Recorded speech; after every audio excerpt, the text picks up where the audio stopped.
A very good afternoon to you all, and welcome to what I hope will be an interesting session on a topic that I hope all of us are interested in, given that we are the majority. I think it was the US founding father, was it Benjamin Franklin, who said there's nothing certain in life except death and taxes. Perhaps he must be turning in his grave today, because according to figures from Professor Zucman, who is going to be joining us for this debate, there are some people who are not paying taxes before we begin talking about paying fair taxes. So in the next session, we are hoping that we will be able to construct a dialogue as well as build strategies that enable us to ensure that those who are not paying their fair share of taxes are able to pay. So when I was thinking about this, I thought about it and I said, if you think about it deeply, really, the conundrum we have is this. Those that are able to pay taxes are not paying their taxes proportionally. And those that are unable to pay the taxes are paying more than their fair share proportionally. So how can this be right? And hence this session, which I have to say, I am proud to say, has been driven by the African continent. A colleague of mine told me this conversation started with former President Thabo Mbeki, 2015, putting together a paper that showed more than $50 billion was leaving African shores every single year through formal channels. We're not talking about the money that couldn't be counted, we're talking about money that could be counted. And yet, that money ought to have been staying on the continent to help develop the continent. And so the Africans have pushed this, and happy to say they have found friends along the way, and here we are. This is part and parcel of the conversation of the G20, and hopefully we will arrive at that place. Let me begin, first of all, by introducing our keynote speaker, who has put a lot of thought into the process that we're talking about today. Let me invite Professor Gabriel Zucman. He is a professor of economics, Paris School of Economics, and UC Berkeley director, as well as the EU Tax Observatory. He joins us on video to give us his views. Professor?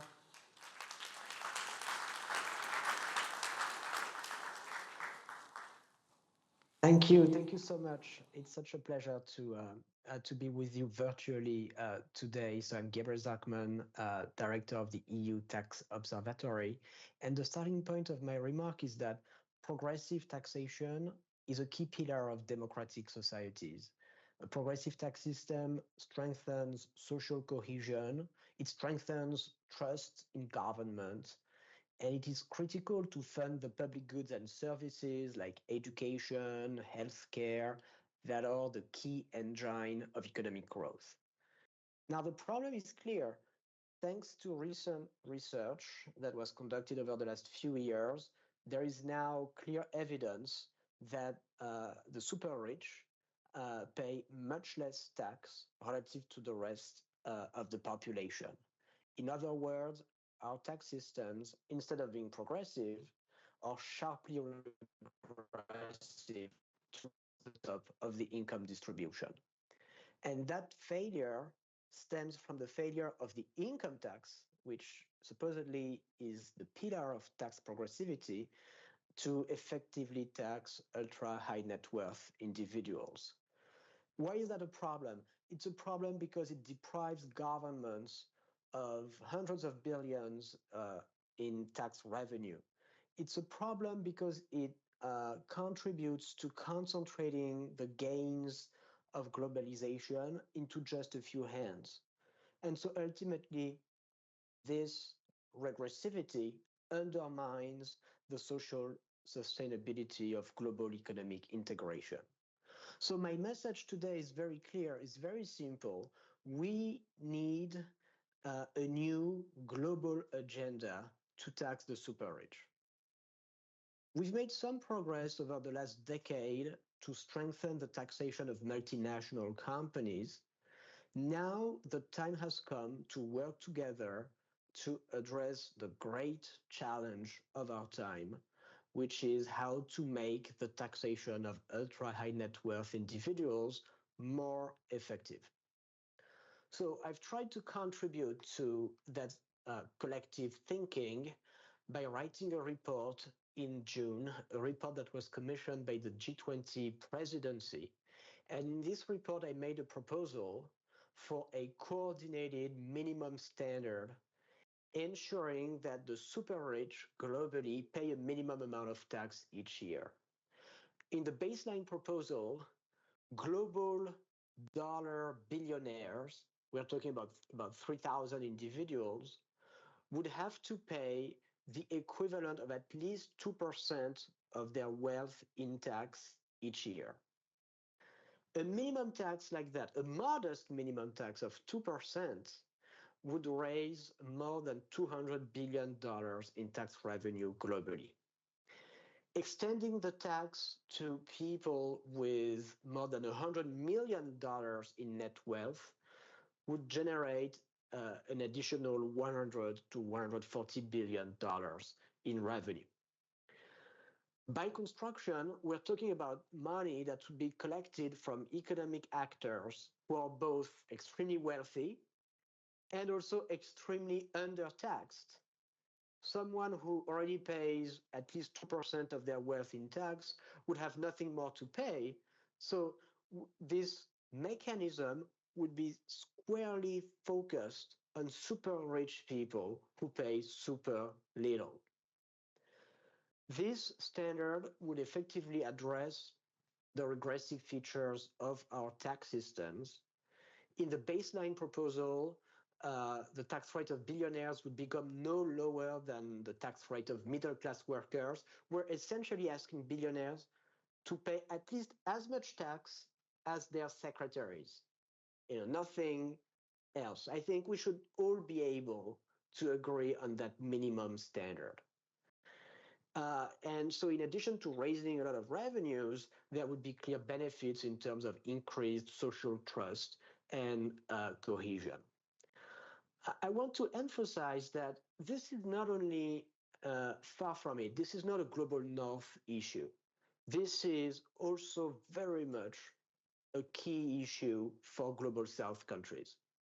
It's true that most billionaires are in the north, but you have centimillionaires everywhere, in African countries, all over the world, in Asian countries, in all global south countries, essentially, you have people with tens of millions, hundreds of millions of dollars in net wealth who are massively undertaxed today. And second, and most importantly, it's important to understand that it's difficult to pass other progressive tax reforms anywhere as long as the truly super wealthy remain tax-free.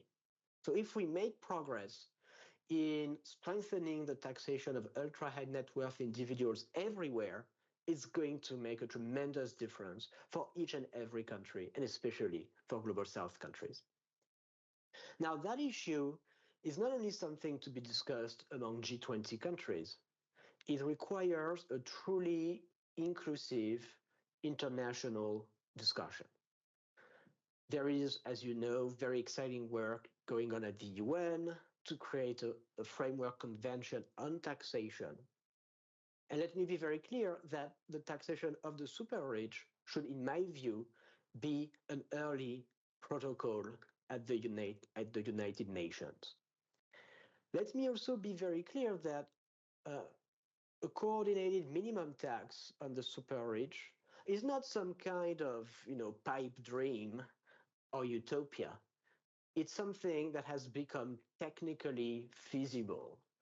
We know that because in 2021, more than 130 countries agreed on a common minimum tax for multinational companies. So we now know that tax competition is not some kind of law of nature. Tax competition is a policy choice, and we can make other choices. We can choose coordination instead of competition. We can build on those past approaches. We can build on past successes to create today a common standard for the taxation of the super rich. Now, of course, there are technical difficulties, and I'm happy to talk a little bit about that. But let me stress at the outset that those technical difficulties are well understood, and it's also well understood that they have solutions. So, for instance, how do you value wealth? Well, for the super rich, most of their wealth is shares in companies, essentially shares in companies that are traded on the stock market, so for which you have readily available market values. How to maximize compliance, how to minimize tax evasion. Well, 15 years ago, there was a complete bank secrecy in offshore tax havens. Today, the situation is really quite different. Since 2018, there is an automatic exchange of bank information between more than 100 countries. It's still imperfect, but it's a major departure from the situation of secrecy that prevailed a decade ago. We can build on those successes to do even better, to create even more transparency. For instance, we could ask multinational companies to identify their beneficial owners in their country-by-country reports and to send the information to the relevant tax authorities, just like they currently do for their country-by-country profits and sales, and so on. And last thing, the most important difficulty in all of these discussions is always, okay, well, how do we do in practice to tax the super rich if some countries refuse to join such an agreement? And the answer is this: you need to have rules to incentivize participation, meaning some countries have to play the role of tax collector of last resort. If billionaires are not taxed in their residence country, then other countries have to step in and say, we will tax you. That's exactly how it works for multinational companies. And we could apply that logic to the super rich as well. So we are at the beginning of this agenda. We need a truly inclusive, democratic, well-informed debate. And I really thank you for the opportunity to share my thoughts with you today. Thank you so much.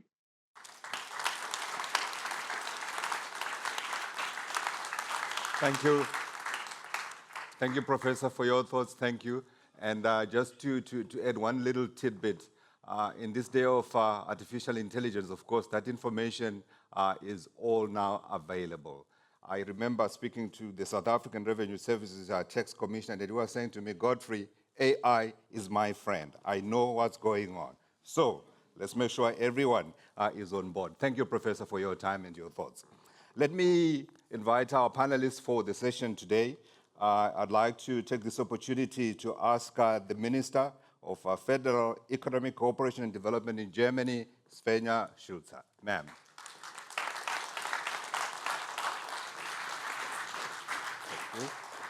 May I ask Commissioner Albert Muchanga, Commissioner for Economic Development, Trade, Tourism, Industry and Minerals at the African Union Commission.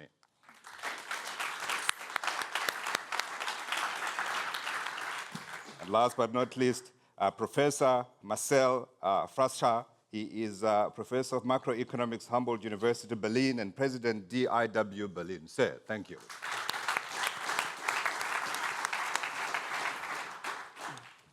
Thank you all for making time. It is late in the day, right?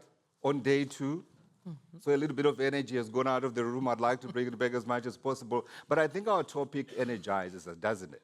Because as the professor was saying, this is not a problem for the South, neither is it a problem for the North. It is a global problem. And one other point that I picked up from what you were saying was that we are talking about, perhaps in some instances, people who are moving from one jurisdiction to another. And I go back to Africa. 54 billionaires on our continent, but there are only 21 that are now resident on our continent. But I wanted to know, from a German perspective, is this an issue that you're dealing with in terms of perhaps people who are, as you call them, the super rich, not paying their fair share of taxes? I think it is a really important topic for every country in the world, because inequality is really high in the world. We heard the numbers. The 5 richest people in the world, they doubled their income in the last 4 years. And 50% of the world getting poorer and poorer. And inequality, that is really a threat for societies. It hampers innovation. So the countries cannot develop if they have such a lot of inequality. It makes it difficult in a society to reach a consensus when the inequality is so high. And high inequality increases social tensions. And that means that we are hindered in going forward and bringing solutions forward. And we have such a lot of problems in the world. We are not able to accept this inequality because we need to solve the problem of climate change, of the problems of loss of biodiversity, the social problems we have in the world. Artificial intelligence, a track here on the conference also. And therefore, we need to solve the problem of inequality. And it is important because it is not good for the society, but governments also need revenues. So we need the money for climate action, for education, for social protection, and many other things. So it is the most effective way to have a fair taxation, and it is needed. Why we don't do that? So, okay, there's said that is not easy. Yeah. Yes, taxation is never easy. So there is a way to solve that problem. Professor Zucman showed that way. And when 700 million people in the world live with extreme poverty, and it's nearly 700 million people from less than $2.15 a day, and on the other hand, we have the super rich who don't pay their fair share for that. I think that is something that needs political action, and I really applaud Brazil as G20 presidency to raise that and to bring that forward. And fair taxation, I think we need this political momentum that is gathered now with these G20 presidency, with the way how we can do that taxation to bring that forward. Knowing about that's not easy, but I know when our chancellor, the former finance minister Olaf Scholz, started to discuss a minimum taxation for the companies, everybody said, no, that's impossible to do, don't start it. He started it, he was successful. Now we are on the way to have a minimum taxation in the world for the companies. Why it should not be possible to have a minimum taxation also for the super rich? Is it a universal view, Minister, within the EU that this is something that ought to be done? No, it is not. We are not the majority at the moment. Sure. Some of the finance ministers, they avoid taxation at all. They don't want to discuss about taxation. That is normal in some times because they think that the people don't vote them if they talk about taxation.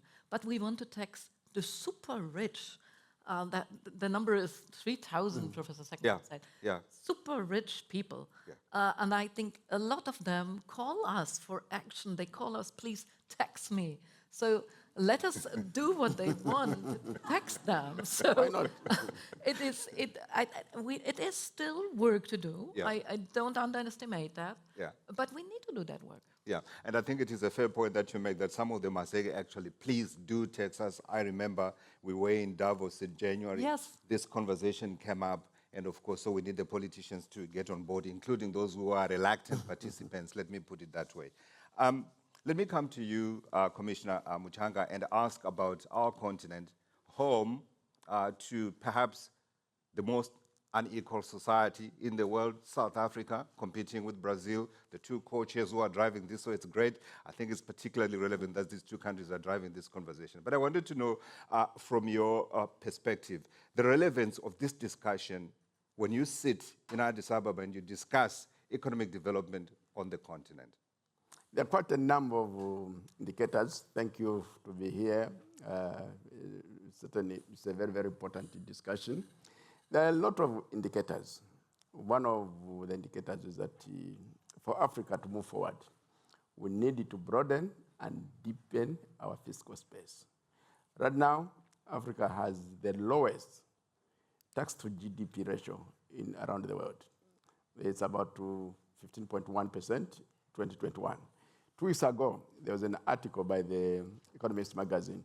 It looked at broadly the issue of development. The title was Arrested Development in the Developing World. It's going down. And one of the key indicators which came from there is that that figure has gone down from 15.1% to 5%, which is very, very, very low.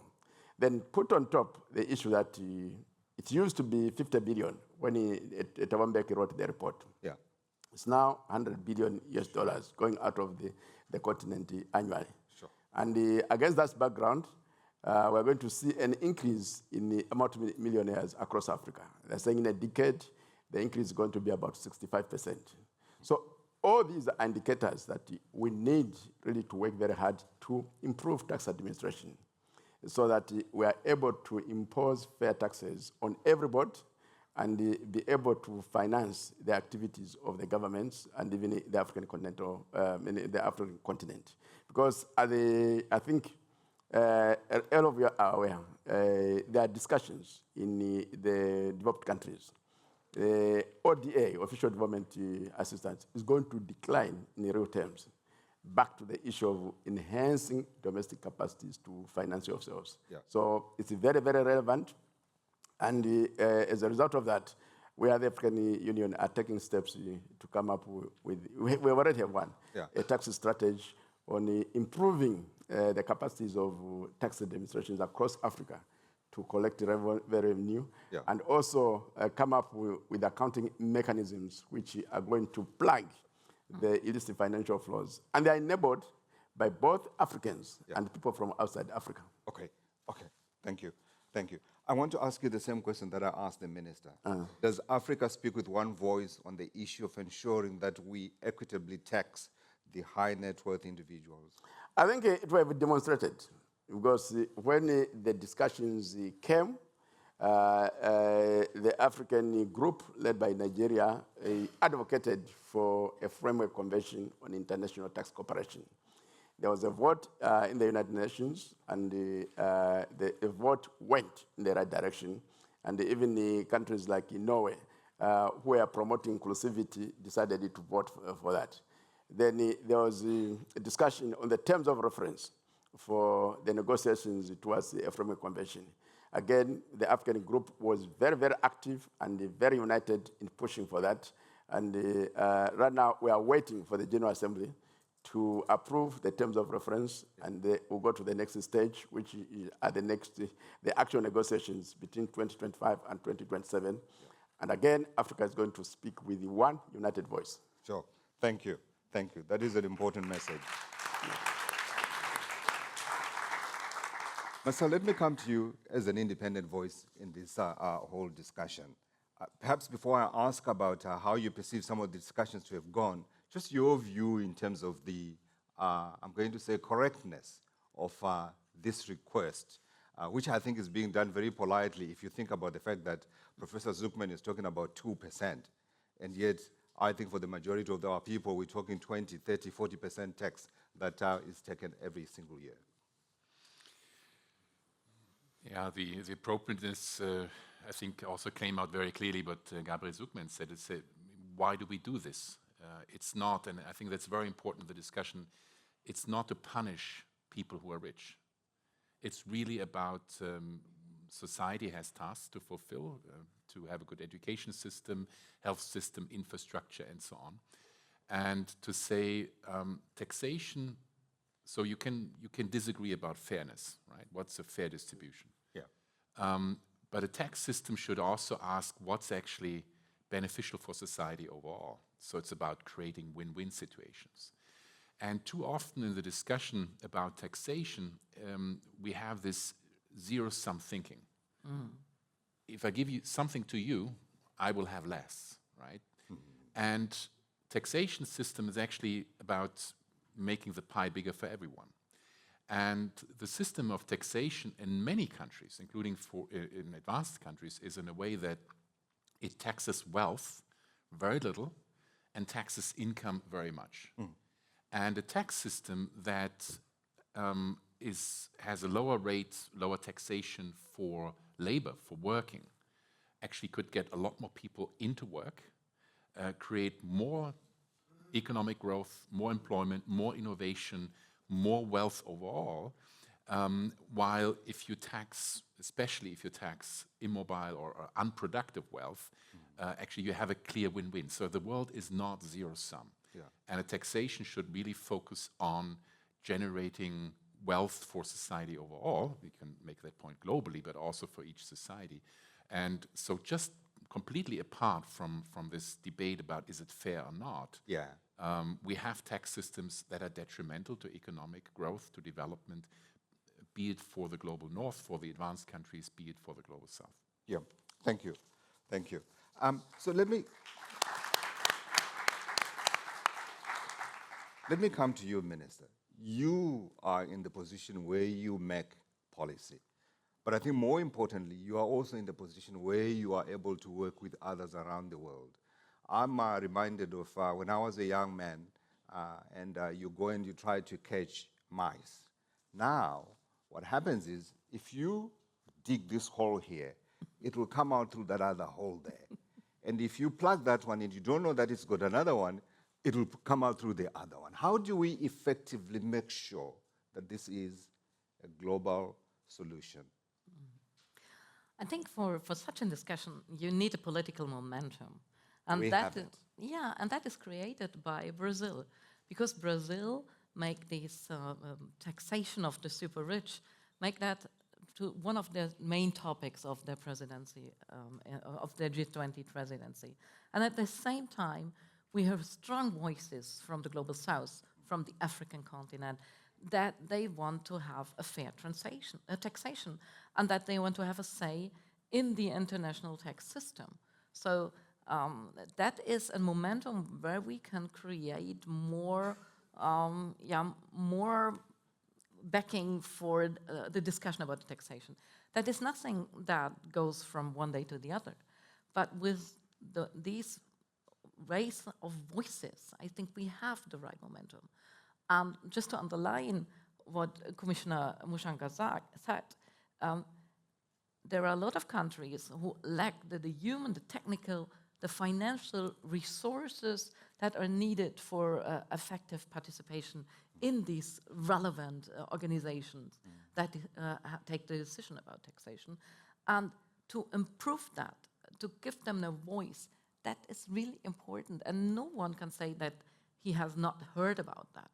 And in such a situation, policymakers need to overcome these anti-reform forces. And there are forces that say, no, we don't need changes, everything is fine.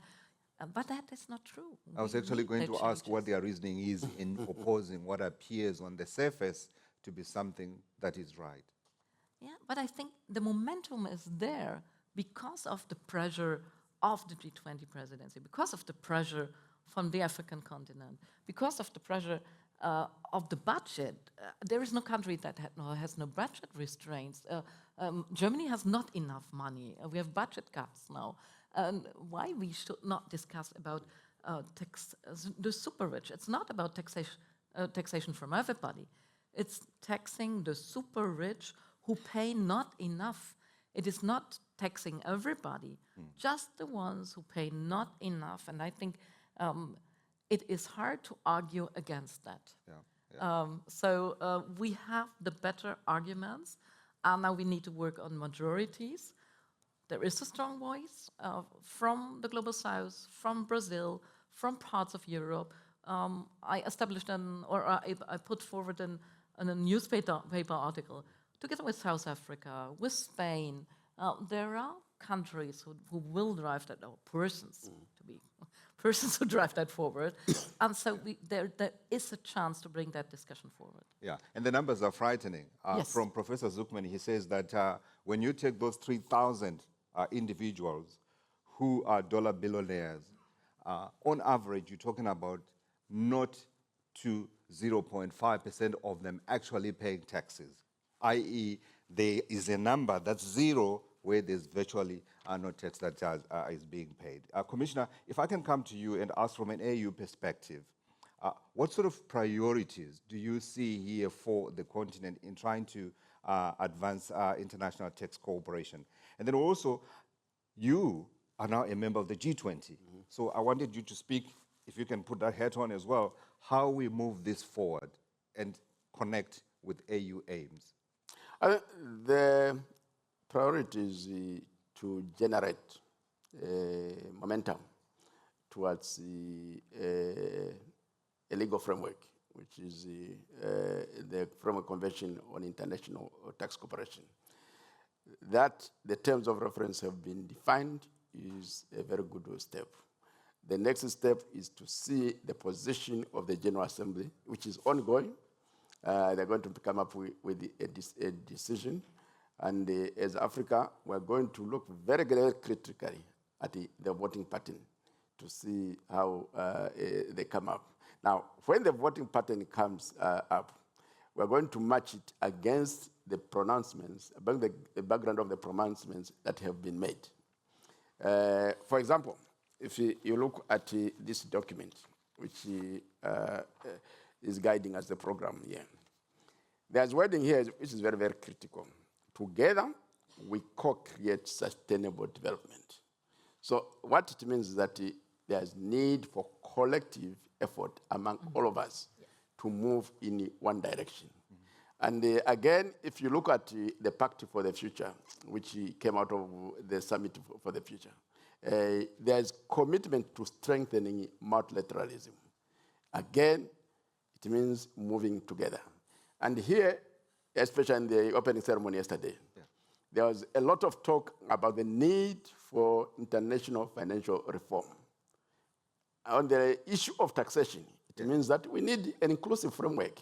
So this is our number one priority, to spearhead, to continue moving so that we finalize the negotiations. And when that is done, we need countries now to put their signatures to the document. Yeah. And after putting the signatures to the document, which is the next step, we need ratification so that it becomes an international document that is binding. Now, when we opened the discussion, you indicated that it's like trying to run after a rat. Yeah. So the issue of tax havens is really creating a problem. Yeah. Every year there's a report, the Africa Wealth Report. The current one says in the last decade, 2013 to 2023, about 18,700 wealth Africans left the African continent, Sure. together with their wealth. So if we eliminate tax competition through a framework convention, then the issue of moving together as the global community really becomes something effective. Absolutely. Absolutely. And I'm reminded, because I read somewhere, that maybe we can also impose an exit tax. So as you are signing out, you also leave us a little bit of what you generated inside our jurisdiction.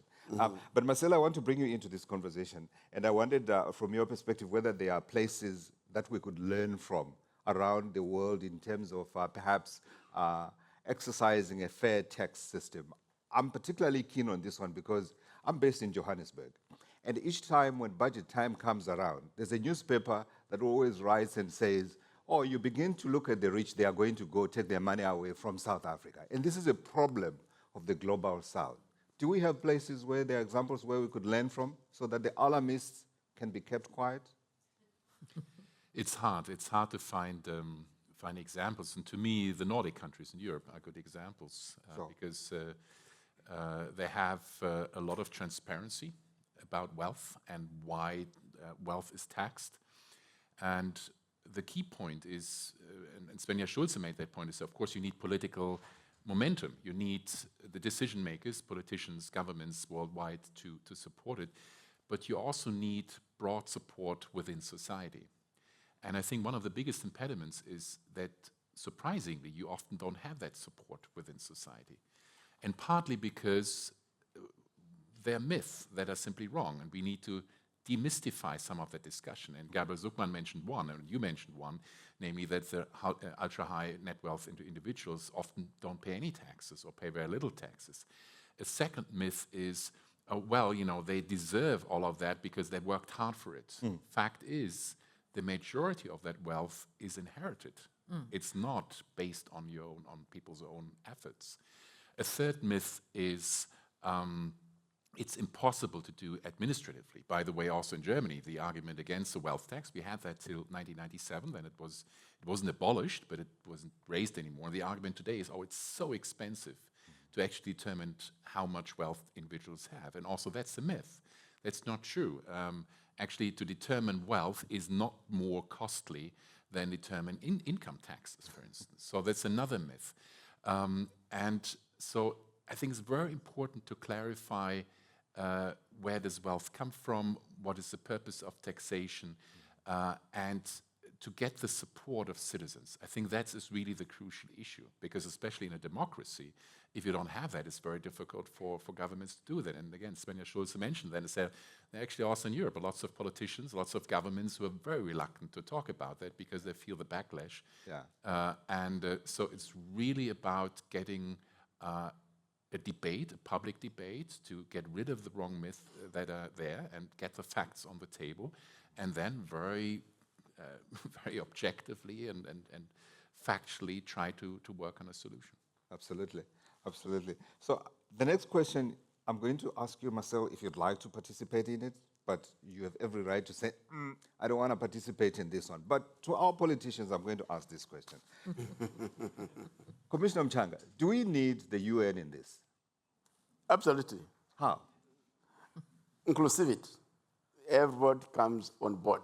And we need, because from when you are at the United Nations, it means all the nations of the world are coming together. And they say we need to move in this direction, and we are moving in that direction. Way back, we started the discussion on environment in Sweden. And around 1989, it became a topical issue, and we started negotiations. And now the issue of sustainable development is a factor of life, and it's no longer at the United Nations. We are discussing here at the level of every city. And at the level of a city, we are bringing governments, we are bringing the private sector and civil society. So we need the UN really to say, let's have an inclusive framework that really promotes unity and togetherness in the sustainable development. And by the way, a number of research has emerged that the super rich are more or less also responsible for consumerism. And as a result, we are affecting their environment adversely. And they are also not really contributing to public investments in education and other infrastructure because of the subsidies that they are getting. So this is unfair, and the UN removes that unfairness is an instrument for equity. Yeah. Minister? Okay, I just can underline that. I don't need to add anything. Yes. It's a done deal. It ought to happen. And to be fair, this is an issue that's being discussed by all 191 members of the United Nations. Yes. So there is broad universal support, if not perhaps the majority, but certainly that support is there. I'd like to open the debate to the floor. So if you have got a point or a comment that you'd like to make, there are roving microphones in the room. But before we go there, I wanted to come to you, Marcel, and ask a controversial question a little bit, and ask the question if it's perhaps more important for developing countries to tax the ultra-rich than it is for developed countries. Because for developed countries, you can see where the money is going, whereas in our countries, the portals are everywhere, the hospitals have no medicines, and yet there are people who are rich beyond words. Yes, that also would have been my answer to your previous question. On the UN? On the UN, yeah. Right? I mean, we talked about this minimum taxation of multinationals, 15%, which is a very important step in the right direction. It's only 120 countries yet who have joined that. But the tax base for most of the countries in the Global South is a lot smaller. And the need for development, for infrastructure, health system, education is a lot bigger. So the tax base needs to become broader. There needs to be more tax revenues in order to tackle those challenges. And the choices countries in the global south is, do we tax income, people who work hard? And then you have the detrimental effect that it provides disincentives. So it's a much more important issue for the global south to say, we need to broaden the tax base, we need to generate tax revenues in order to tackle those challenges. So yes, the short answer is absolutely for the global south. It's even more important than for the global north. So my question wasn't controversial. Certainly. Let's open the discussion to the floor. Yeah, I see a few hands. If we can give them our microphones. Where is our microphone? Anyone holding a microphone? Yes, yes, please.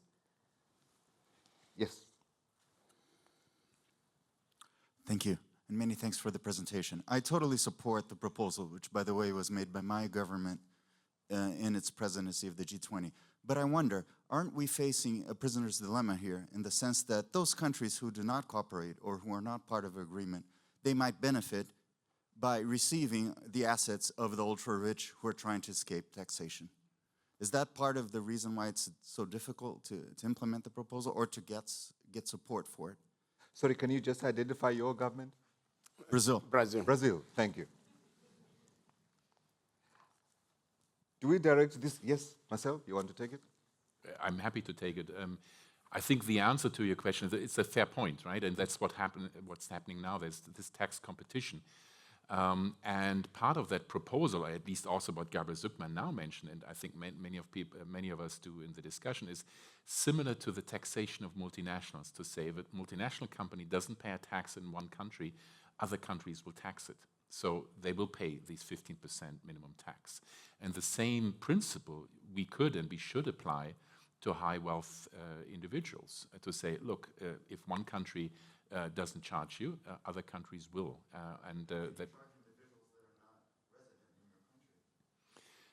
They're not resident, but most of the wealth will be, right? So the question is, where's the wealth? And one big discussion, it's in equity, in companies essentially. Another one is in real estate.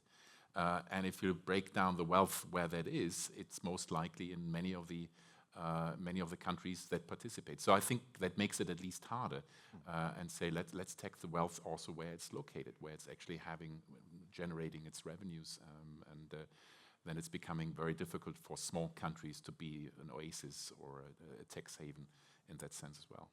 Yeah. Thank you, Marcel. We've got a hand here. Thank you. No, thank you so much for the very relevant discussion. I just wanted to add, that next year we will be having in Sevilla. I'm so sorry. Can I ask you to identify yourself? So sure. Yeah. My name is Sergio Colina from the Spanish Ministry of Foreign Affairs and Cooperation. We'll be hosting next year the fourth conference on financing for development. The last one was 1 decade ago, so a very important milestone. And I think it will be a very relevant moment to push for this conversation in the broader framework that gives the FFD agenda, which involves tax and fiscal justice, together with other important topics such as debt, trade, technology, etc. So I think it's the right framework to see how fair taxation has an important role in financing sustainable development and creating fairer conditions for all the actors, right? So also in Spain we've had a national experience. We also approved a temporary solidarity tax on great fortunes that was added to the usual wealth tax to levy an additional tax on the wealth of individuals a certain threshold, with the same goals that basically were mentioned during the conversation.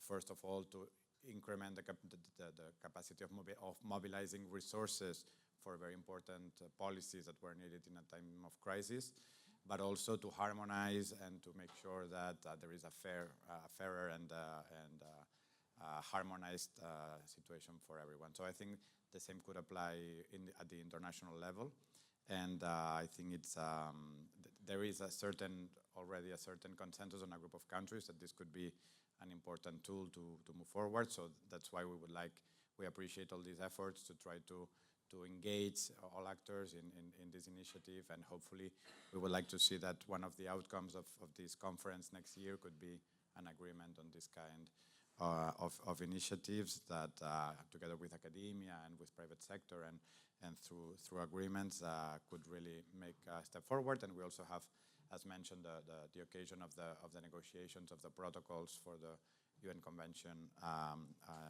that could also be the right frame to discuss this. So I think we have very much like a road ahead that could point in this direction, and I think Germany, South Africa, Brazil, Spain have already expressed a strong commitment on this, and it would be great if more actors could join. Including the reluctant players. Hey, can I take one more point? Gender. Gender, yeah. Gender. Thank you so much. I'm Arij Al-Sayed from the BMZ Youth Advisory Council.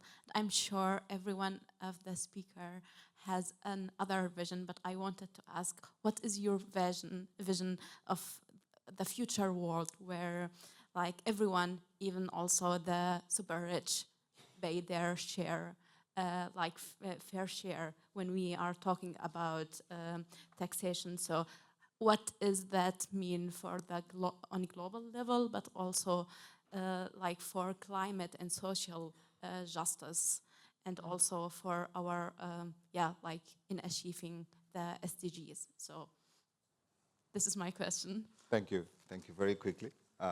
Minister, I'd like to take it. When you ask for a vision, I think it is... And can I also ask you to give your closing remarks as well? Yeah, as you go? thank you. Yes. And I think it is really important to make it happen that we have a taxation of the super rich, because just imagine 3,000 billionaires, Professor Zucman said, 3,000 billionaires, they all pay 2%. All taxpayers here pay more, but they pay 2%. What that means for the revenues. We have budget restrictions all over the world, and we have needs for budgets. And I think, imagine that there is money in the world, and it's not enough to have 0.7 of ODA and 99.3 working against that. Yeah. We need to bring more of these 99.3 in the right direction. Taxing the super rich is just one step, but it will help. Thank you very much. Marcel, very quickly. Maybe just one quick point on the sustainability. The big dilemma we have today is that the people most affected by climate change are people with a low income. Yeah. They're also the least capable of dealing with it. The third element is that those able to finance the necessary investment are the ultra-rich, and that's a dilemma. And so also from that perspective, we need to mobilize wealth in order to generate the investment needed to achieve the climate goals. Commissioner, the final say. Thank you very much. I think the professor is here. Studies have shown that for most of the super rich, or let me say all of them, the wealth that they have is far enough for them to have minimum standards of living for themselves, their current generations, and future generations. So it's going to be lying idle without being put to productive use. So in terms of approach to humanity, there's no need to sustain inequality around the world. So the super rich must be willing to really have a minimum contribution by taxing their wealth. And in the world of sustainability, the reality facing us is that we have two choices. We either swim together or sink together. And if we have to swim together, everybody must sacrifice. And the super rich, this is the moment for them to contribute. Thank you. Thank you very much. Thank you very much. There's no need for inequality. There is no need. Very well put. Very well put. There's no need to sustain inequality. Yes. I like it. There's no need to sustain inequality. Please help me to thank our panelists, our Minister, Commissioner, Professor. Thank you very much. And thank you to all of you for participating. Thank you for your time. Professor. Thank you.